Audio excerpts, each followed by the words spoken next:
Indonesia terkena resesi, apakah AHY mau tanggung jawab gitu?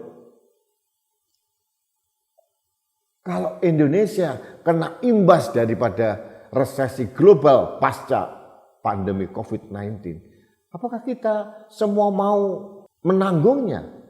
Jangan-jangan para elit politik yang mengkritisi Perpu Cipta Kerja akan cuci tangan.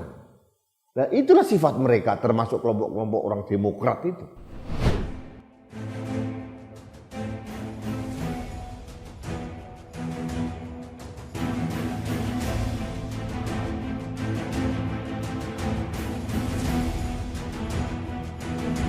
Halo sahabat Indonesia, kita bertemu kembali dalam Opini Rudi. Sahabat Indonesia, kali ini saya memakai ikat kepala udeng dari Sunda berwarna biru.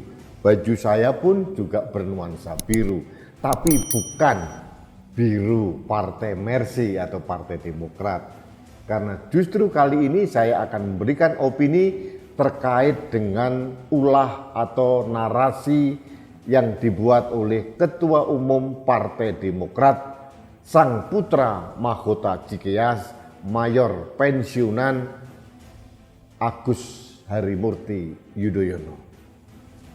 Kembali nyinyir itu adalah khas dari Partai Demokrat, mulai dari kroco-kroconya sampai ujung atasnya.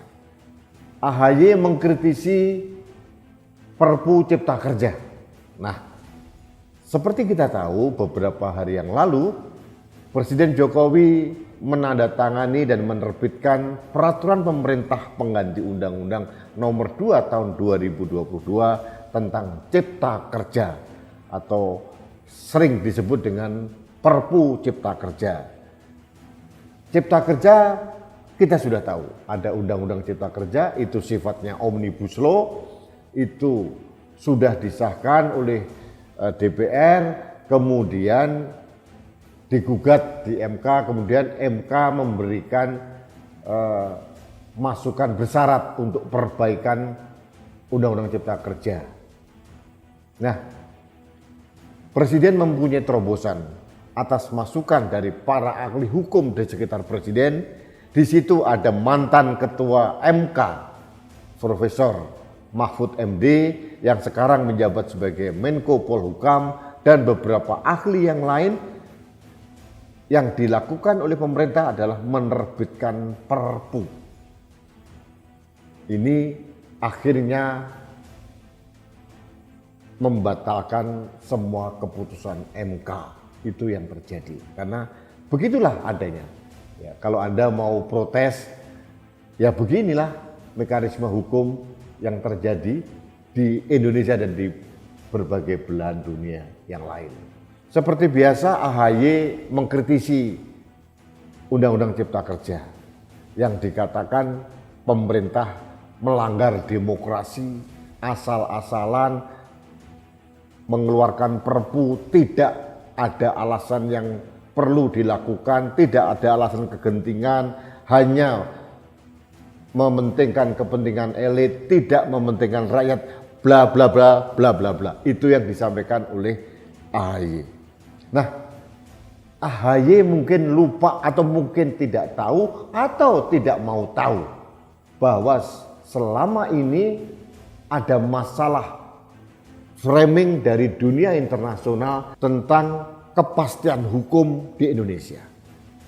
Ini adalah catatan negatif dunia internasional terhadap Indonesia. Ini suka tidak suka harus kita akui. Dan ini juga andil dari bapaknya AHY yang pernah menjadi presiden selama 10 tahun 2004-2014 bahwa kepastian hukum ini sangat diragukan dan sangat lemah. Nah, untuk itu banyak investor yang tidak mau masuk karena Indonesia ini tidak ada kepastian hukum.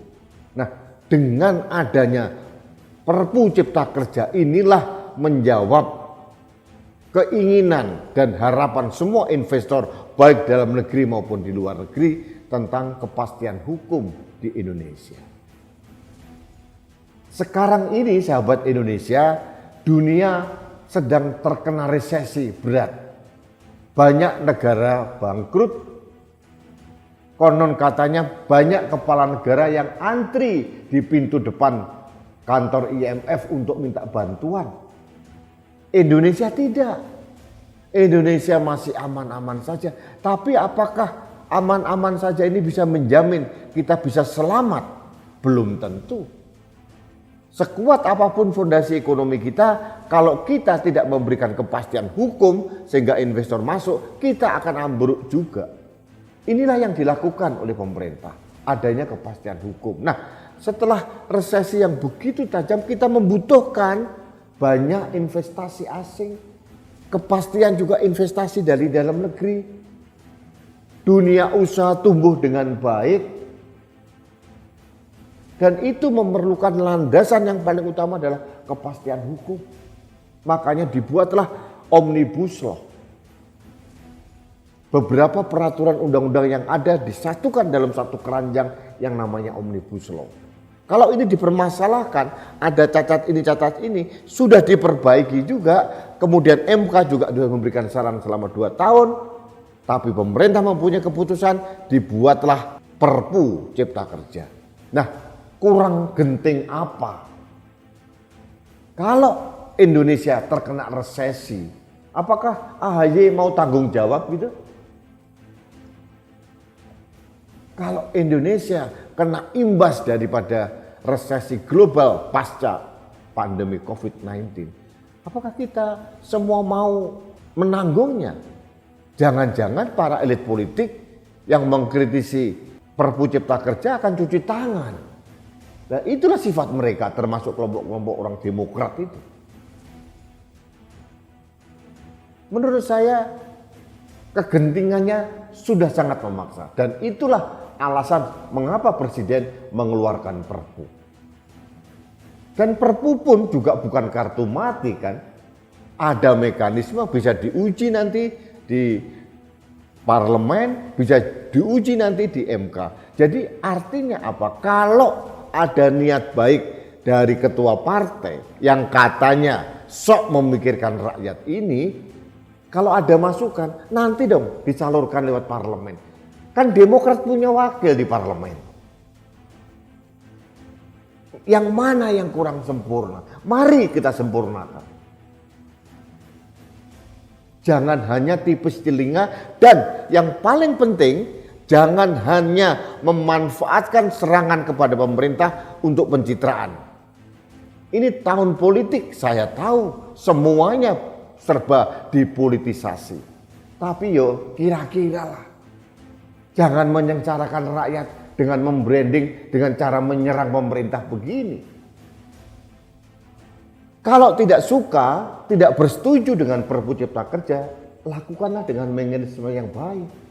Bisa lewat parliamentary review, bisa juga lewat jalur MK. Toh ini juga masih Perpu, nanti juga perlu adanya approval kepada parlemen untuk jadikan undang-undang.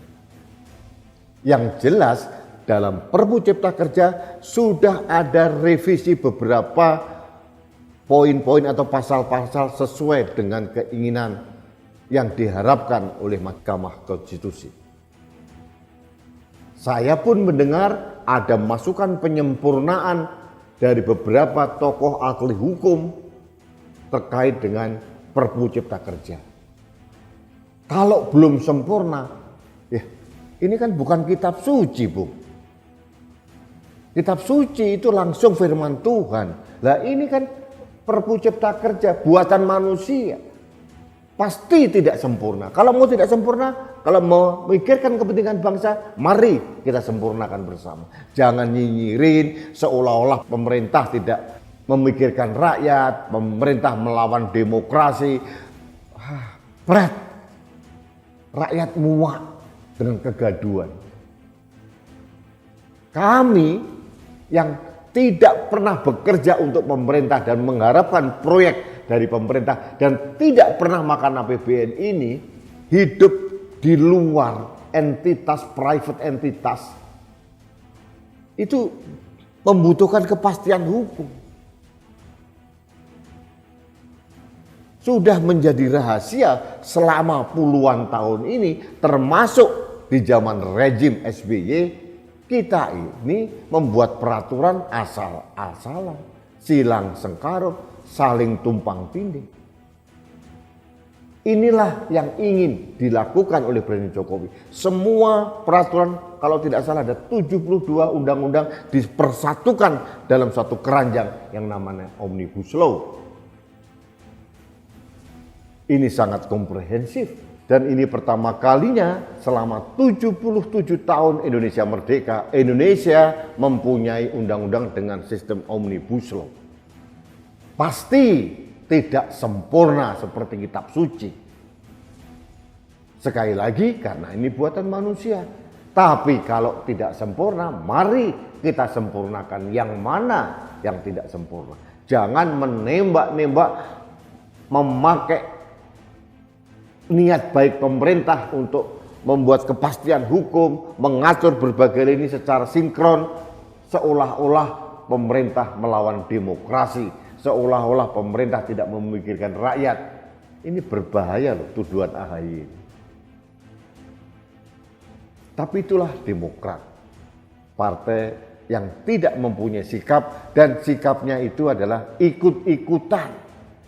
Ini mumpung ada Cipta Kerja yang diserang oleh PKS, diserang oleh kelompok-kelompok buruh. Nah, untuk mengambil hati masyarakat, seolah-olah datang bak pahlawan kesiangan, ikut-ikutan mengecam pemerintah. Nggak elegan. Menurut saya nggak elegan. Kalau saya jadi ketua Demokrat, saya akan mengatakan, oke, mari kita telaah bersama di mananya dari pasal-pasal dalam Perpu Cipta Kerja yang tidak baik, mari kita sempurnakan melalui mekanisme nantinya, melalui parlemen review, atau mungkin di MK, atau jalur-jalur yang konstitusi lainnya. Itu opini saya terkait dengan pernyataan ngawur dari Ketua Umum Partai Demokrat yang sekedar ingin mencari dukungan publik seolah-olah memikirkan rakyat. Seperti dulu dia mengatakan rakyat kelaparan, rakyat miskin. Dia ngomong di tempat yang dingin baru pulang berlibur ke Eropa. Sangat ironis dan kontradiktif. Antara omongan dan kelakuan nggak seirama. Ini yang membuat saya muak dengan elit-elit politik yang sok memikirkan rakyat. Pada kenyataannya hanya memikirkan kelompok mereka sendiri saja. Itu yang ingin saya sampaikan. Baik sahabat Indonesia, terima kasih Anda telah mengikuti Opini Rudi. Kita bertemu kembali dalam Opini Rudi selanjutnya. Salam satu Indonesia, salam Pancasila. Saya Rudi SKY.